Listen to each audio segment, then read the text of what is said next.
তামুলপুৰত কোচ ৰাজবংশী ছাত্ৰ সন্থাৰ প্ৰতিবাদ জনজাতিকৰণৰ দাবীত প্ৰতিবাদী কাৰ্যসূচী আক্ৰাছু নেতৃবৰ্গৰ কমতাপুৰ ৰাজ্য আৰু জনজাতিকৰণৰ দাবীত প্ৰতাৰণা দিৱস পালন কৰিলে কোচ ৰাজবংশী ছাত্ৰ সন্থাই কেন্দ্ৰীয় চৰকাৰৰ বিৰুদ্ধে ক্ষোভ আক্ৰাছুৰ নেতৃবৰ্গৰ কেন্দ্ৰীয় তথা ৰাজ্য চৰকাৰে প্ৰতিশ্ৰুতি পালন নকৰাৰ অভিযোগ উত্থাপন কৰিছে প্ৰতিবাদকাৰীসকলে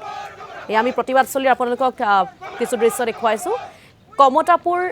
ৰাজ্য গঠনৰ দাবীৰে প্ৰতিবাদ সাব্যস্ত কৰিছে কেন্দ্ৰীয় চৰকাৰৰ বিৰুদ্ধে ক্ষোভ উজাৰি এনেদৰে আক্ৰাছুৰ নেতৃবৰ্গই উত্তাল কৰি তুলিছে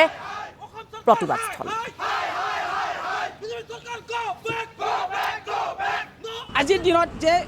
28 আগষ্ট তাৰিখে আমাৰ যি ঐতিহাসিক কমতাপুৰখন হেৰুৱাইছিলোঁ তো আজিৰ দিনটোত আমি প্ৰতি বছৰে প্ৰতাৰণা দিৱস হিচাপে পালন কৰি আহিছোঁ অসম চৰকাৰক অতি শীঘ্ৰে যেন আমাৰ যি এছটিকৰণ আমাৰ যি ঐতিহাসিক কমতাপুৰ এইখন যেন আমাক পুনৰ ঘূৰাই দিয়ে আপনাৰ কংগ্ৰেস সৰকাৰ কক